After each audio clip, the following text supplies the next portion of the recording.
Olá, pessoal. Olá, personas. Vamos começar mais um episódio, que agora a gente está estamos aqui na bateria.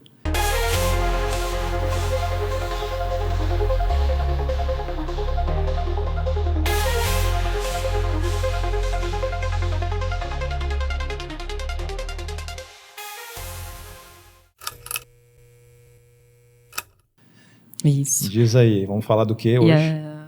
A gente não está com a nossa colega, primeiramente. A gente não está com a nossa colega Elisa, que ela precisou de sair. Mas não tem problema, ela falou que pode continuar vocês dois. Então a gente está aqui em mais um episódio totalmente diferente e experimental, como sempre. Claro, a gente vai experimentar sempre, né? Exato. O Thiago deu uma indicação para a gente assistir um filme chamado Capitão Fantástico. Não foi a primeira vez que eu escutei sobre ele e eu falei, vamos, bora assistir, né? Parece até que eu sou pago, né, pelo estúdio para falar desse filme, né? Praticamente, você é o cara que fala assim, galera, vamos assistir, olha, teve tal filme e tal, teve assim, isso, assado no filme. Porque realmente é um filme muito bom, eu assisti ele inteiro, consegui assistir. Dá para aproveitar para psicologia, né? Dá para aproveitar muito bem. E incrivelmente a gente não conseguiu encontrar artigos científicos falando desse filme. Foi muito difícil. Você escuta mais resenha, pessoal de cinema, tudo mais, mas psicologicamente foi muito difícil de encontrar. Eu encontrei um podcast e você, Thiago? Eu não procurei, eu fiquei meio só na minha bolha mesmo. Você procurou mais... Eu não quis ser influenciado, eu acabei ficando meio quietinho. Disclaimer, tá? TDAH, avisando, tá? Sim, a gente às vezes vai fazer umas coisas assim. Vai ter spoiler, então quem não viu o filme, aperta pause e volta depois. Exato, vai assistir e aí a gente conversa. O filme, você falou que ele é de 2016 já? É um filme de 2016? Acho que 2016 ou 2018. 2016, da Universal Pictures, direção do Matt Ross, tem o Viggo Mortensen, o George McKay e a Samantha Tyler. Eu pensei em trazer uma ficha mesmo e tal, mas eu acho que não é tão necessário. Bom, de qualquer forma, eu fui convencida a assistir. Eu sou péssima para assistir filme, gente. Eu me apego mais a animes que tem 20 minutos de episódio, então é rapidinho, então é de boa, porque o tempo para eu me fixar em algo é bem mais difícil. Mas vamos lá. Eu escrevi uma narrativa da primeira cena do filme, porque eu acho muito mais tranquilo, porque vai ser uma coisa que vocês vão se encontrar. É impactante, mas ao mesmo tempo é interessante, é curioso. Eu já tinha escutado outras reviews sobre esse filme, principalmente dele não utilizar tanto som, tanta música, o que já me encanta, porque é meio multimídia, né? Imagem e som são importantes. Mas veja que, assim, no filme eles trabalham muito mais com sons naturais que existem, mas é do meio para frente que eles começam a usar um pouco melhor as músicas de uma forma não tão natural. Primeiramente é natural e depois é mais realmente do filme. Eu vou contar um pouquinho da primeira cena, né, que pode ser meio impactante, como eu disse, né? Eu estava, inclusive, tomando minha vitamina de abacate. Nossa Senhora! Eu tive que parar, porque começou a ter uma cena lá com líquido e tal, eu falei, complica um pouco. Geralmente eu sou de boa, sabe? De comer alguma coisa e tá vendo outra. Logo no início a gente vê uma floresta, um frame bem amplo, com os sons da floresta mesmo, e eu considero bastante poético, né? Quando eles não colocam aquele som épico do... E logo em seguida a gente tem uma cena focada de um cervo andando, se alimentando, e depois a gente tem um ângulo de uma folhagem, uma pessoa, a gente consegue ver um rosto pintado e os olhos claros, mas pintados de preto, a pele da pessoa para poder disfarçar dentro da folhagem. E claramente acontece uma cena explícita, que então, como que eu posso dizer? Essa pessoa acaba matando o cervo. Ele mata o bichinho. Mata o bichinho. Na faca, inclusive. E na faca, vai na faca. E tem aquela movimentação de câmera para demonstrar a cena, mas o mais engraçado é que realmente tem parte bem explícita mesmo, de sair o líquido em geral. E a gente percebe que é um adulto mesmo, é um menino, no caso, aproximadamente 18 anos. Por volta, provavelmente. É até quase romântico ainda que surge atrás dele mais outras pessoas de diversos tamanhos. Aí você percebe que tipo, são crianças, adolescentes. E um adulto do grupo se aproxima desse menino, ou desse garoto, né? E ele diz uma frase que é bastante impactante. Hoje o garoto morreu e em seu lugar há um homem. Ele dá esse pedaço, um pedaço da carne do viado ali, corta e dá pro menino. E aí aparece o nosso... Ele fazendo um gesto assim, do, tipo, como se fosse algo consagrado. E aí vem o título do filme, Capitão Fantástico. A gente consegue perceber que isso foi um ritual de passagem. Sim, foi um ritual de passagem, né, para a fase adulta. Isso, como muitas sociedades antigas, sim. E a gente também tem as nossas modernas. E a partir daqui a gente vai ver muitas coisas que, de certa forma, são saudáveis para uma vida do ser humano, mas não para um humano viver em sociedade atual. Eu queria saber, Thiago, de você, por que você tem tanto apreço assim, por esse filme, né? Como que tem essa admiração e também essa sua opinião como meio psicólogo. A gente vai chegar lá nessa questão aí, porque eu também fiquei me perguntando isso, por que eu gosto tanto desse filme. Primeiro foi a minha namorada que indicou, eu não conhecia, nunca tinha ouvido falar, mas aí eu vi o filme e falei, nossa, esse é o melhor filme da minha vida até agora. Tipo, e olha que eu já gosto de filmes clássicos, como De Volta para o Futuro, não sei se você já viu. Sim, já vi. Também gosto de Matrix, então é tudo psicanalítico, meio sim. maluco assim, tudo meio... paradoxal, eu acredito que eu me identifico com a Capitão Fantástico, assim, com os filhos dele, principalmente. Porque eu sou o estranho, né? Eu sou diferente. A dificuldade da interação social. Eu estou inserido no contexto social, mas eu não me enxergo como uma pessoa desse contexto social. Então, eu acho que acredito que seja a maior parte da minha identificação com o filme. Talvez rolem outras aí, eu posso pensar depois. Talvez apareça durante aqui a entrevista, o nosso bate-papo, eu vou trazendo.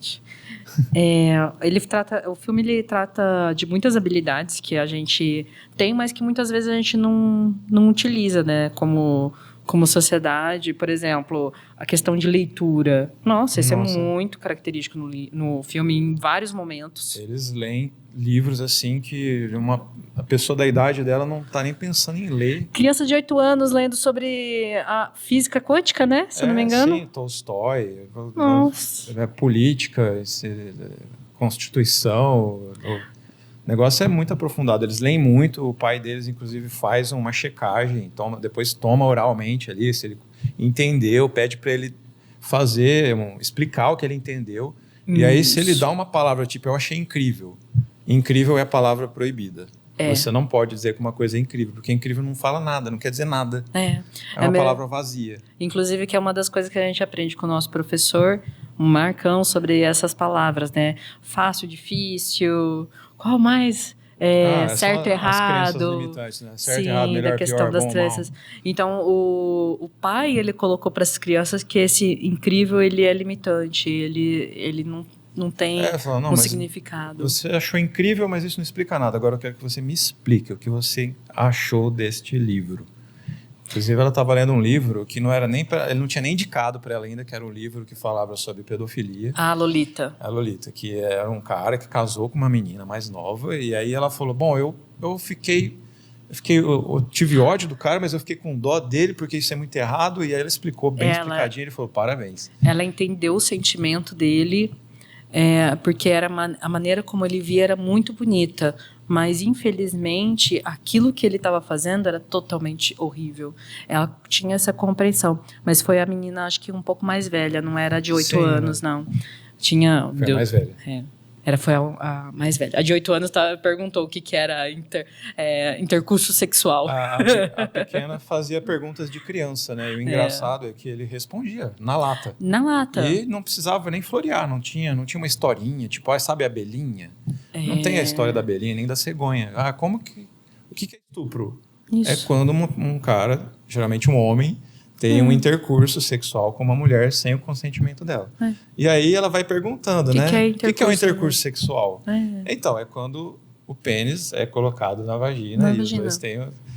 E, nossa, aí Ai, uma por que pergunta que leva a outra. coloca? Por que que coloca? Ai, porque sente prazer e tal. E isso não é, isso é muito comum para crianças, independente do assunto. E a gente estuda em psicologia que existe sim um desenvolvimento cognitivo ali que está em crescimento. E a gente fica pensando muito nesse filme do tipo, gente, como que é a cognição dessas crianças? Então, e ele exagerou um pouco, porque dá pra deixar um pouquinho mais bonitinho. Um Claro pouquinho. que não precisa também ser totalmente fantasioso. Na verdade, simplificar um pouco mais Sim. ou simplesmente dizer, tipo, talvez não seja a hora, não seja um momento para você Ou você entender sobre encontra a isso. linguagem para ela naquele momento. É que nem nas escolas, por exemplo, sobre essa parte de você tocar no ombro, ou na barriga, onde que pode tocar. A gente vê isso, e esse tipo de educação sexual que tentam passar na escola, sobre até onde que é o limite, sobre você saber do seu corpo, mas ao mesmo tempo não invadir o corpo do outro. Então, as pessoas têm esse medo em geral com relação a isso, tá aí por essa questão que o filme traz muito disso. Ele sai totalmente fora do contexto social atual. Sim, ele e a esposa dele, né, ela é de família rica e eles decidem fundar a República de Platão numa floresta. E eles têm filhos lá, basicamente, e são vários filhos, né? Então, eles ficam lá ensinando, são né? 6 filhos. Eu acredito que O são mais, 6 o filhos, mais eu não lembro velho, exatamente. as 2 meninas, as gêmeas. Tem o Bodevan, que é o o- que mais aparece, né? Inclusive, eles têm nomes únicos. Não que sei se você foram- reparou isso, que todos eles sim. têm nomes únicos. Sim, Que você não vai encontrar em lugar nenhum. Só porque ali. eles são pessoas únicas. Não mais, né? Porque agora alguém vai assistir o filme e vai dar um nome pro filho. Mas tudo bem. Até aquele momento eram nomes únicos. Sim. E essa utopia, eles tentaram realizar essa utopia. E nisso a esposa dele tinha transtorno bipolar, transtorno afetivo bipolar. E isso era dela, entendeu? Disseram lá que aquilo desencadeou depois do nascimento do Bodevan. Eu acredito que talvez não, mas que se intensificou pós-nascimento do Bodevan, que é o mais velho. Que aí teve mudanças, né, significativas na química hormonais, dela, hormonal, e aí ela precisava de um tratamento. Sim. E lá você só tem conhecimento de raízes, né, de plantas, e uma limitação ali que às vezes a gente precisa da medicina, né? Tanto que ele se rendeu, né? Pode seguir. Uma das coisas que eu pensei, que a gente não comentou, mas no começo de como que eles viviam. Eles viviam no meio de uma floresta, numa cabana mesmo, e eles tinham os próprios recursos de água, de comida e de educação. Lá nos Estados Unidos tem essa permissão de você ter uma educação em casa, justamente porque acontece das pessoas terem... Moram longe, né? Dificuldades, como, por exemplo, não só a moradia longe, mas também essa parte de deficiência física ou mental. Então, aí eles permitem isso lá. Tanto que, tipo, eles têm... isso, e eles foram educados pela mãe e pelo pai. Por isso que eles são muito cultos, inclusive. Né? Nossa, muitíssimo. É espantoso, mas ao mesmo tempo maravilhoso. Eu não posso deixar de dizer que eu tenho uma admiração extrema por pessoas que conseguem fazer leituras e capturar mesmo e ter pensamento crítico sobre aquilo. Porque, em geral, a gente simplesmente aceita aquilo que está na nossa frente. Sim. E ele traz muito disso no filme, de você ter um pensamento crítico desde criança. Então, o pensamento crítico ele vem que a gente chama da leitura profunda, né? Que é você se aprofundar no texto. Se você só fica lendo tópicos e manchetes e headlines, assim, você não consegue desenvolver rede social, você não se aprofunda no pensamento crítico e você fica limitado. Exato, porque existem várias partes, não existe só o raso ou o todo, existem os vários específicos. E qual a parte que você falou que eu me perdi aqui? Que parte? Do filme que você estava narrando, discorrendo. Bom, a gente pode partir, por exemplo, a esposa dele, a gente não disse ainda, ela se suicidou, né? É mesmo. Ela tinha tentativas de suicídio recorrentes. Sim. E por isso que ele se rendeu ao modelo biomédico e deixou que ela fosse internada. E ele entendeu que ela tinha uma deficiência de serotonina e explicou que ela tinha transtorno bipolar. Ele sabia muito bem o que era, mas que ele não podia resolver isso com o que ele tinha ali. Então ele permitiu que ela fosse internada na cidade da família dela, né, e da irmã dele. Só que, infelizmente, ela veio a conseguir se matar, mesmo tendo um tratamento, mesmo estando na cidade, na área urbana. E isso foi um momento assim de luto muito severo para as crianças, né, e para ele. O começo do filme é esse, inclusive, sobre essa notícia deles receberem também, dessa notícia da mãe ter se matado, e de forma, assim, na lata mesmo, o próprio pai falando novamente, sem nenhum tipo sem de nenhum filtro. Né? E do nada, assim, o filme começa assim, né? Começa com essa notícia, né? Assim, é aí que ele chega chegando já. Você fala agora.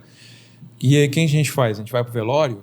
Então, a gente pode ir pro velório. Inclusive, eu achei um testamento da sua mãe dizendo que tá escrito com a assinatura dela. Ela diz que é budista e que ela quer um ritual budista. Ela quer um ritual que ela, no caso dela, ela quer ser cremada com dança e música. Exato. E ela quer que as cinzas dela sejam jogadas num local público de muita movimentação, num vaso sanitário. E ele contou isso, né, pro pai da moça na hora do velório que eles invadiram. Um velório cristão. Um velório cristão, né, católico. E ele disse isso assim na lata, né? Tranquilamente. E ainda debochando, né, da doutrina, debochando de todo mundo ali que estava ali. Só que a questão a mulher queria que isso fosse feito depois que ela morreu, a vontade dela. A vontade final dela. Sim. Isso foi desrespeitado pela família, pelos amigos, por todo mundo. As únicas pessoas que queriam que isso fosse respeitado era o marido e os filhos. E a gente tem muito isso na tanatologia, eu vejo muito Nossa, esqueci do nome dela. Adoro ela, mas eu sempre esqueço. Pri Alves. Não, Tanato. Ela falava dessa questão de que existe ainda, infelizmente, muitos familiares que acabam desrespeitando a vontade das pessoas. Por exemplo, se é uma pessoa que durante uma boa parte da vida dela se viu como uma mulher trans, de repente a família lá, na hora do velório, botou um terno, cortou o cabelo e tudo, e era um homem, entendeu? Não era mais uma mulher trans. Então, é triste que a própria família, o cerne nosso, não veja a maneira como nós somos. E é por isso que, tipo assim, até mesmo dentro da psicologia, a gente fala que a família não precisa ser aquele que é o genético, do sangue, biológico, mas sim aquilo que você procura também criar. E até mesmo ele, o pai, ele pensou que, tipo assim, talvez seja melhor eu me afastar das crianças, porque teve um fato que foi... Teve um momento, né, um acidente que aconteceu na cidade. Que é uma coisa diferente para eles, né? Ele nunca pensou que fosse deixar a filha dele subir num telhado para resgatar o filho dele que estava na casa do avô. Então, aconteceu esse acidente e por pouco ela não ficou paraplégica. Ou morta. E aí ele ficou em dúvida se ele realmente merecia estar com aquelas crianças, né? Fazer parte da vida delas. Porque, inclusive, o menor que estava na casa dos avós ficou lá por uma outra coisa, uma outra questão, mas ele também tinha tido um acidente que foi ter quebrado a mão numa escalada no meio da chuva. Na chuva. Uma criança de 11 anos escalando. Todas as idades estavam ali. Exato. É impressionante. Tudo bem que tinha cordinha, mas mesmo assim... Exato. Ele preparou muito bem o filho deles para caso alguma coisa acontecesse, fisicamente falando e mentalmente e tal, mas faltou essa outra parte, que são esferas da nossa vida que precisam de estar, de certa forma, se conversando, se unindo. E por causa desse acidente, ele ficou... bem chocado. Ficou chocado e tentou ir embora, né? Eu queria falar também sobre o choque de cultura que aconteceu quando ele visitou a irmã dele. Quando ele chegou na casa da irmã. E aí ele começou a querer mandar muito ali nas coisas que estavam acontecendo, né? Ele queria dar vinho para os filhos e isso não era permitido, né? Nas regras da sociedade. Mas na França as crianças tomam uma tacinha. Então, aí já deu aquela briga, aquele estranhamento, né? Que é o choque cultural, literalmente cultural, né? Porque ele, a família dele, com 6 filhos, era uma cultura e aí a sociedade é outra cultura. Sim, e aquela parte também de perguntar o que aconteceu com a Leslie, né? Aí a mulher e o marido tentou contar de uma forma toda floreada, porque eles tinham 2 filhos. com o filtro, ela estava doente, pessoas doentes morrem. É. Aí vem o Ben e fala, não, ela se suicidou mesmo. Exato, cortou os pulsos. Ela cortou os pulsos, aí, nossa, aí saiu da mesa, né? O pessoal já saiu da mesa. A irmã ficou chateada, saiu, né? O marido foi atrás e as duas crianças só ficaram ali vendo a baderna que tava por acontecer. Porque o pai aproveitou que os dois adultos, que geralmente são os que vão impor algum tipo de regra, né? Sair para ele, como adulto, botar as regras dele. Então, pegou e colocou um pouquinho de vinho na taça das crianças. Sim, ainda falou, não fala nada ainda. Falou pros... da irmã dele. Não, as crianças da irmã dele não tomou, pelo que eu vi. Não tomaram, mas só ficaram... mantiveram o silêncio ali, daquela cumplicidade. E o mais engraçado foi que eu achei que poderia ter tido, por ser um pouco mais jovens, né, alguma espécie de cumplicidade pela idade, mas não teve, porque a diferença cultural era tamanha que os filhos do capitão, não sei, eu não esqueci o nome do personagem, gente, perdão, eles não acharam nada de nada com eles, não mostrou em nenhuma cena do filme sobre isso, mas os filhos do casal da sociedade atual só mandaram um dedo no meio. Então, e o engraçado também é que nessa mesma cena, a irmã dele fala, você precisa trazer eles para a cidade, eles precisam estudar em uma escola. Precisam conviver. Aí o Ben fez uma coisa muito feia, que chamou as duas crianças dela e perguntou coisas sobre a Constituição, sobre as leis dos Estados Unidos, e eles não sabiam nem o que era.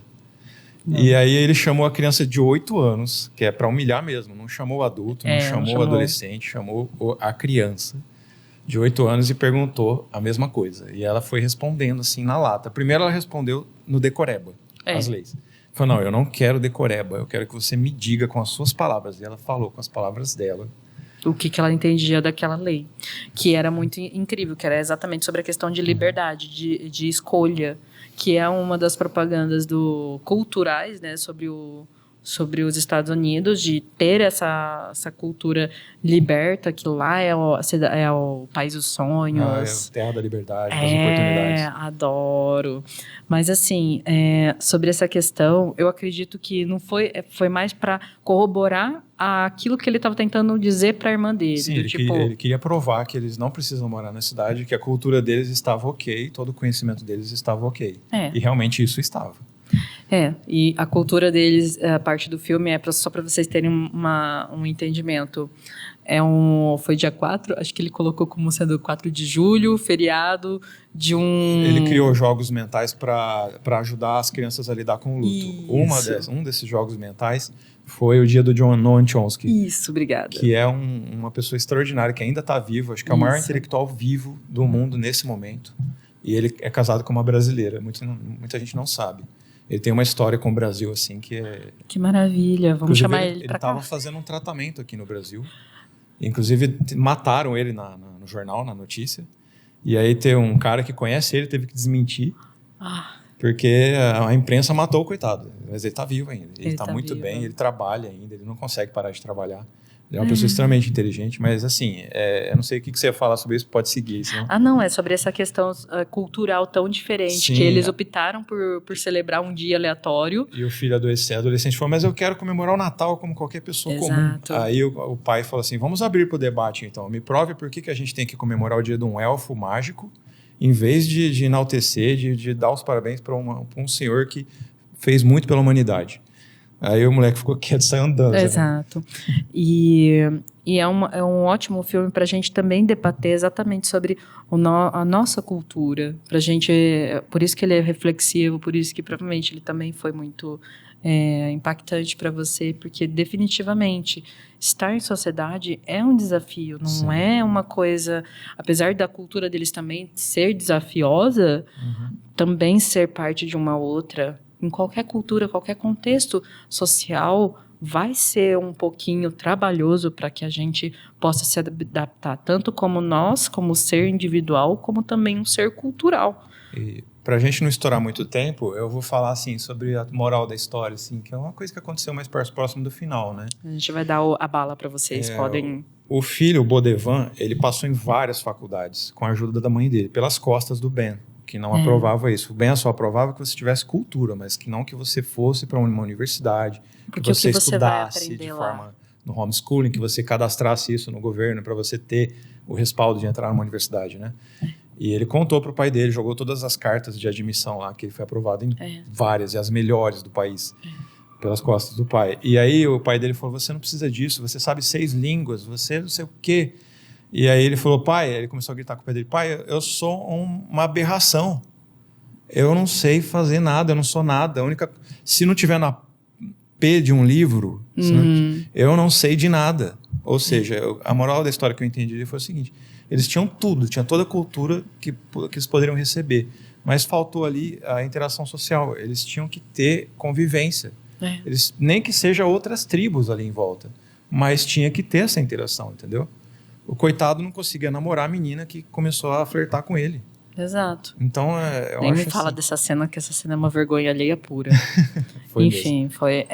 Eu vou deixar aqui indicado um outro podcast que, na verdade, foi um único episódio realizado como trabalho final de conclusão de uma disciplina obrigatória de psicologia fenomenológica existencial do curso de psicologia da UFRJ,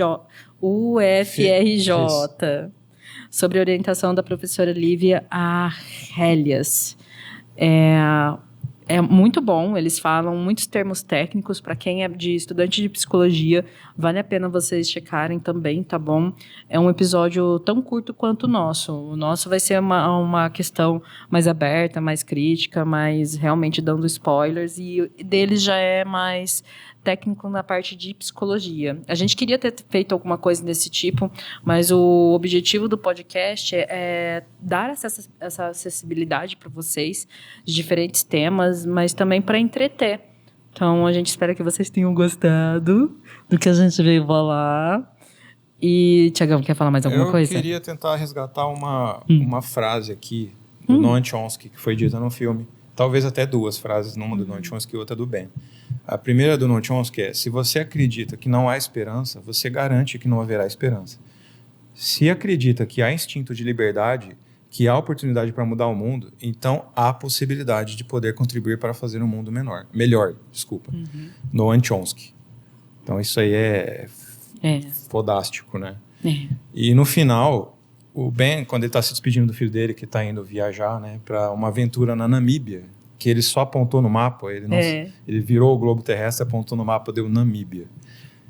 O pai dele chegou para ele e falou: quando fizer sexo com uma mulher, seja gentil, ouça o que ela diz. Trate com respeito e dignidade, mesmo que não a ame. Sempre conte a verdade, sempre tome o caminho difícil. Viva cada dia como se fosse o último.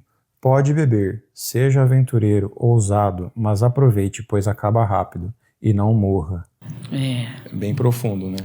Não morra. Eu só queria citar também uma coisa que me marcou muito, que foi a cena do velório deles, que foi um Sweet Child O' Mine executado de uma forma que eu nunca esperei, assim, que uma cena linda, comovente e feliz ao mesmo tempo, né? Uma coisa estranha, assim, você nunca viu um velório assim, né? E a hora de dar o flush lá no vaso sanitário, eles estavam felizes. Nossa, eu ri muito nessa parte. Eles falaram: nossa, gente, a gente tá dando descarga na nossa mãe. Tchau, mãe. A vida é isso, né? É um sopro, né? Exato. Mas é isso, gente. Vamos acabar um pouquinho antes desse episódio, né? Exato. Porque já ficou bom, né? Eu acho que deu legal, né? Sim, eu acho maravilhoso. A gente poderia, na verdade, com qualquer coisa que a gente traz aqui, a gente poderia ficar dialogando horas e horas e horas e horas, mas a gente quer só trazer essa pitada de coisas aleatórias para vocês poderem refletir, levar para o coraçãozinho e, quem sabe, passar isso para frente. É isso. Obrigada. Muito obrigado.